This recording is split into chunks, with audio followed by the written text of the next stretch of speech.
मैं पहले बहुत ही परेशान रहता था। जब भी मुझे कोई स्टेज पे आने के लिए बोलता था, तो मेरी रूह काँप जाती थी और बोलना तो मेरे लिए एकदम मुश्किल काम था। फिर मैंने खाया टेली ब्रांड्स का कैप्सूल XYZ और आज मैं एक बहुत ही कॉन्फिडेंट स्पीकर हूँ और मुझे इस बात का काफ़ी गर्व है। टेंशन मत लीजिए, मैं आपको कोई सामान बेचने या फिर कोई प्रोडक्ट की एडवर्टाइज़मेंट करने के लिए नहीं आया हूँ। मैं आया हूँ एक छोटा-सा टॉपिक लेके, जो टॉपिक आपकी, मेरी और सबकी ज़िंदगी में कहीं न कहीं हमारे सामने आता ही है। उस टॉपिक का नाम है पब्लिक स्पीकिंग। ऐसा माना जाता है कि कई लोग हैं जो स्टेज पे आते ही एकदम काँप जाते हैं। उनसे कुछ आप कहिए कि आपको स्टेज पे कोई स्पीच देनी है या फिर आपको प्रेज़ेंटेशन देना है, तो वो एकदम थरथरा जाएँगे और कहेंगे, नहीं, नहीं, इस बार नहीं, अगली बार। चाहे आप एक टीम लीड कर रहे हैं, चाहे आप एक स्पोर्ट में हैं, चाहे आप कॉर्पोरेट वर्ल्ड में हैं या फिर आप खुद का बिज़नेस कर रहे हैं। पब्लिक स्पीकिंग कहीं न कहीं डायरेक्टली और इनडायरेक्टली आप करते ही हैं। लेकिन ऐसा क्या है कि कुछ लोग बहुत अच्छे स्पीकर होते हैं और कुछ लोग एकदम बेकार स्पीकर होते हैं। तो पब्लिक स्पीकिंग को लेके मैं एक छोटा-सा कोर्स आपके सामने लेके आया हूँ, जिस कोर्स का नाम है introduction to the basics of public speaking in Hindi. Communication को लेके या पब्लिक स्पीकिंग को लेके ज़्यादातर लोगों में कुछ धारणाएँ हैं। कुछ लोगों को लगता है कि उनकी इंग्लिश बहुत अच्छी है और वो बहुत अच्छे कम्युनिकेटर हो सकते हैं। हो सकता है कि आप अच्छे कम्युनिकेटर हों, लेकिन अच्छी इंग्लिश बोलना और अच्छा कम्युनिकेटर होना, दोनों में डिफरेंस है। आप हिंदी में, पंजाबी में, इंग्लिश में या किसी भी भाषा में एक अच्छे कम्युनिकेटर हो सकते हैं।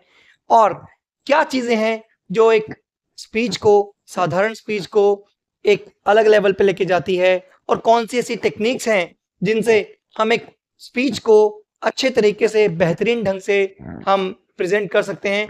आइए आपके सामने पेश करते हैं।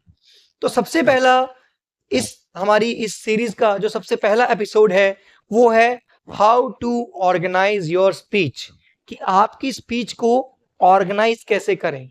हमारे माइंड में एक टाइम पे बहुत सारे थॉट्स होते हैं कि ये बोलूँ कि वो बोलूँ, स्पीच को स्टार्ट कैसे करूँ, स्पीच के बीच में क्या बोलूँ और स्पीच को एंड कैसे करूँ। तो घबराइए मत, इस वीडियो में हम एक-एक करके पूरी स्पीच को ऑर्गेनाइज़ कैसे करना है, उसके बारे में हम डिस्कशन करेंगे। तो सबसे पहले पूरी स्पीच को बेसिकली हम 3 पार्ट्स में डिवाइड कर सकते हैं, opening, body and conclusion. Opening opening क्या है कि किसी भी स्पीच को हम स्टार्ट कैसे करें। ज़्यादातर आपने लोग देखा होगा कि आते हैं और आते ही सीधा टॉपिक के बारे में बोलना शुरू कर देते हैं कि मुझे इस बारे में बोला गया, मैंने बोलना शुरू किया एंड सो ऑन। लेकिन बेसिक 3 टेक्निक्स हैं जो हम एक स्पीच को स्टार्ट करने के लिए यूज़ करते हैं, तो काफ़ी फ़ायदेमंद रहती हैं। Technique number 1 is asking the question. Starting your speech by asking the question. Question पूछ के अपनी स्पीच को स्टार्ट करना। फॉर एग्जाम्पल, अगर मेरे को इस स्पीच को क्वेश्चन बोल के स्टार्ट करना हो, तो मैं कैसे स्टार्ट करूंगा? क्या आपको स्पीच देते समय डर लगता है? क्या आप कंफ्यूज हैं कि एक स्पीच को अच्छे तरीके से ऑर्गेनाइज कैसे करें, या स्टेज पे जाने से पहले आपको डर लगता है? तो ये जस्ट एक बेसिक क्वेश्चन है जो मैंने अपनी स्पीच के हिसाब से रखे हैं। क्वेश्चन पूछने से क्या होता है, एक क्यूरियोसिटी ऑडियंस के माइंड में आती है कि भाई इसने क्वेश्चन पूछा, इसका मैं आंसर दूं, मुझे पता है, नहीं पता है, तो वो और नया हमें क्या बताने वाला है, वो जो ऑडियंस की अटेंशन है आपके पास आ जाती है। पॉइंट नंबर 2 है स्टार्टिंग विद अ क्विटेशन और कोट। मुझे याद है एक मैं मोटिवेशनल स्पीकर को सुन रहा था एंड स्पीच का टाइटल था जीवन का उद्देश्य या जीवन का लक्ष्य। तो उस बंदे ने, उस मोटिवेशनल स्पीकर ने स्पीच स्टार्ट करी थी इस कोटेशन से, लक्ष्य नहीं जीवन में जिनका, वो ऐसे ही रह जाते हैं जैसे लाख हजारों पत्ते पानी में बह जाते हैं। उसके बाद उसने पॉज लिया और फिर अपनी स्पीच को स्टार्ट किया। तो कोट्स क्या होता है, कुछ महान व्यक्तियों ने कुछ ऐसे शब्द बोले हैं, कुछ ऐसे सेंटेंसेस बोले हैं जिनका मीनिंग बहुत डीप होता है। तो वो कोटेशन बोलने से भी आपका ऑडियंस का जो अटेंशन स्पैन है वो आपकी तरफ आ सकता है। तीसरा टॉपिक या तीसरी टेक्निक इसमें हो सकती है यूज ऑफ प्रॉप्स या यूजिंग सम वियर्ड एक्टिविटी। ये देख सुनने में आपको बहुत अजीब लगेगा, लेकिन कुछ महान स्पीकर हैं जो इस तरह से अपनी स्पीच स्टार्ट करते हैं। टोस्ट मास्टर्स इंटरनेशनल में एक मोहम्मद कतानी नाम के एक स्पीकर हुए जो वर्ल्ड चैंपियन बने थे आई थिंक 2014 या 15 में। तो उन्होंने जब अपनी स्पीच स्टार्ट करी तो एक सिगरेट से स्टार्ट करी। वो आए स्टेज पे और उन्होंने सिगरेट को जस्ट जलाने ही लगे थे एंड ऑडियंस वाज लाइक अरे ये क्या करने वाला है। एंड जैसे ही सिगरेट को जलाने वाले थे then he looked at the audience and कहा व्हाट। तो ऑडियंस का जितना भी अटेंशन था सब उनकी तरफ आ गया। आप इस तरह से कुछ प्रॉप्स यूज कर सकते हैं या जो भी प्रॉप्स आपके टॉपिक के हिसाब से स्टार्ट कर सकते हैं। तो पॉइंट नंबर 2 आता है बॉडी। बॉडी आपकी स्पीच का मेन पार्ट होता है कि जिसमें आप अपने सब्जेक्ट को एक्सप्लेन करने वाले हैं। बॉडी में अब स्पीच को ऑर्गेनाइज कैसे करें, इसकी भी वेरियस टेक्निक्स हैं, डिफरेंट टेक्निक्स हैं, लेकिन जो टेक्निक ज्यादातर यूज होती हैं 4 आज आपके सामने मैं बताने वाला हूं। टेक्निक नंबर 1 है प्रॉब्लम सॉल्विंग टेक्निक। आपने आते ही ऑडियंस की अटेंशन ग्रैब कर ली, फिर आप आते ही प्रॉब्लम बताइए। से फॉर एग्जांपल आपने पॉल्यूशन का प्रॉब्लम लिया, तो आप क्या कर सकते हैं कि प्रॉब्लम क्या है, उसके बेसिक रीजन क्या है, कौन कौन से लोग उससे अफेक्टेड हैं और अभी तक गवर्नमेंट उसके लिए क्या कर रही है, देन उसका सॉल्यूशन में आपकी क्या भूमिका है, गवर्नमेंट की क्या भूमिका है, या उन दोनों को मिलाने के बाद में अभी तक जो सॉल्यूशन जो हमने लेके आए हैं उन सॉल्यूशंस में से क्या क्या फायदे हुए हैं, क्या क्या नुकसान हुए हैं। इस तरह से आप प्रॉब्लम सॉल्विंग अप्रोच स्टार्ट कर सकते हैं। स्ट्रेस मैनेजमेंट पे आप बोल सकते हैं कि स्ट्रेस के कारण ये हैं और इनके सॉल्यूशन ये हैं। वो कारण और सॉल्यूशन को आप एक अच्छे तरीके से अगर आप इलैबोरेट करके इस टेक्निक का लाभ उठा सकते हैं। टेक्निक नंबर 2 है topical technique.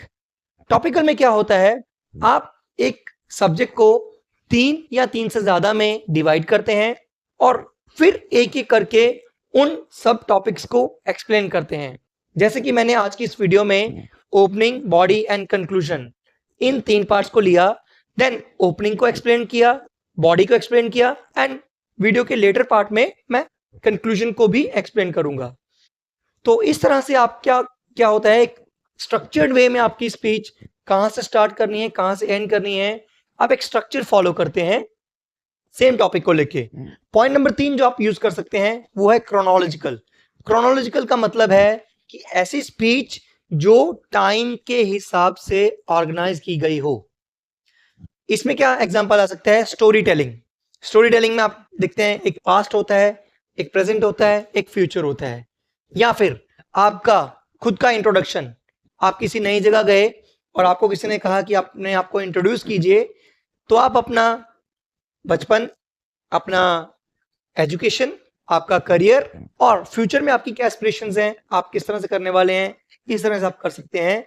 Basically movies are a part of chronological speeches, तो ये टेक्निक भी आप यूज कर सकते हैं। चौथी जो टेक्निक इसमें आती है वो है कंपैरेटिव बना है कंपैरिजन से।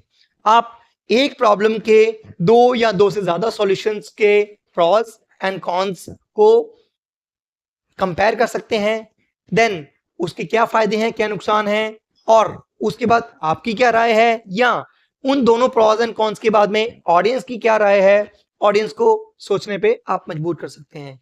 तो बेसिकली बॉडी में 4 टेक्निक्स हमने आज बताई। नंबर 1 आपका है प्रॉब्लम सॉल्विंग, नंबर 2 आपका है टॉपिकल, नंबर 3 आपका है क्रोनोलॉजिकल, नंबर 4 आपका है कंपैरेटिव।